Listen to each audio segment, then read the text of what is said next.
Hi ಎಲ್ಲರಿಗೂ ನಮಸ್ಕಾರ. ಕುಮುದಾಸ್ ಕಿಚನ್ಗೆ ಸ್ವಾಗತ. ನಾನಿವತ್ತು ತುಪ್ಪದ ದೋಸೆ ಮಾಡೋದು ತೋರಿಸ್ತಾ ಇದ್ದೀನಿ. ಫಸ್ಟು ಅದರ ಹಿಟ್ಟು ಮಾಡ್ಕೊಳ್ಳೋದಕ್ಕೆ ಒಂದು ಚಿಕ್ಕ ಕಾಫಿ ಗ್ಲಾಸ್ ತೊಗೊಂಡಿದ್ದೀನಿ. ಅದರಲ್ಲಿ 3 ಗ್ಲಾಸು ದೋಸೆ ಅಕ್ಕಿ ತೊಗೊಂಡಿದ್ದೀನಿ, 1 ಗ್ಲಾಸು ಇಡ್ಲಿ ಅಕ್ಕಿ, 1 ಗ್ಲಾಸು ಉದ್ದಿನಬೇಳೆ, 1 ಟೀ ಸ್ಪೂನಷ್ಟು ಮೆಂತ್ಯ.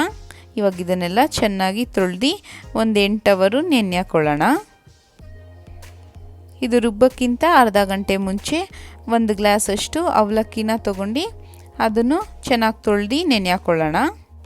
ಈಗ ಒಂದು ಮಿಕ್ಸಿ ಜಾರ್ಗೆ ಸ್ವಲ್ಪನೇ ಹಾಕ್ಕೊಂಡು ಒಂಚೂರು ನೀರು ಹಾಕ್ಕೊಂಡು ನುಣ್ಣಗೆ ರುಬ್ಕೊಳ್ಳೋಣ.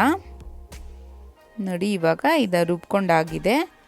ಇವಾಗ ಇದಕ್ಕೆ ರುಚಿಗೆ ತಕ್ಕಷ್ಟು ಉಪ್ಪು ಹಾಕ್ಕೊಂಡು ಕೈಯಲ್ಲೇ ಕಲಸಿಡೋಣ. ಕೈಯಲ್ಲಿ ಕಲಸೋದ್ರಿಂದ ಚೆನ್ನಾಗಿ ಫರ್ಮೆಂಟ್ ಆಗುತ್ತೆ, ಹುಳಿ ಚೆನ್ನಾಗಿ ಬರುತ್ತೆ. ಇವಾಗ ಇದನ್ನು ಓವರ್ ನೈಟ್ ಇಡಿ, ಇಲ್ಲಾಂದರೆ ಒಂದು 10-12 ಅವರ್ ಇಡೋಣ. ಇವಾಗ ಇದು ಹುಳಿ ಬಂದಿದೆ. ಒಂದು ಕಡೆ ಒಂದು ಹೆಂಚು ಕಾಯೋಕ್ಕೆ ಇಟ್ಕೊಳ್ಳೋಣ. ಚೆನ್ನಾಗಿ ಕಾಯ್ದ ಮೇಲೆ ಅದಕ್ಕೆ ದೋಸೆನ ಹರಡ್ಕೊಳ್ಳೋಣ. ಇವಾಗ ಇದ್ರ ಮೇಲೆ 1 ಸ್ಪೂನು ತುಪ್ಪ ಹಾಕ್ಕೊಳ್ಳೋಣ. ತುಪ್ಪದ ದೋಸೆ ಆಗಿರೋದ್ರಿಂದ ಬರೀ ತುಪ್ಪದಲ್ಲೇ ಬೇಯಿಸ್ಕೊಂಡ್ರೆ ತುಂಬ ರುಚಿಯಾಗಿರುತ್ತೆ. ಇವಾಗ ಒಂದು ಸೈಡ್ ಬೆಂದಿದೆ, ಇನ್ನೊಂದು ಕಡೆ ತಿರುಗಿಸ್ಕೊಂಡು ಬೇಯಿಸ್ಬೇಕು.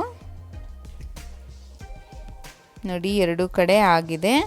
ಇವಾಗ ಸರ್ವ್ ಮಾಡಬೇಕಾದ್ರೆ ಇನ್ನೂ ಒಂದು ಸ್ವಲ್ಪ ತುಪ್ಪ ಹಾಕ್ಕೊಂಡು ಸರ್ವ್ ಮಾಡೋಣ.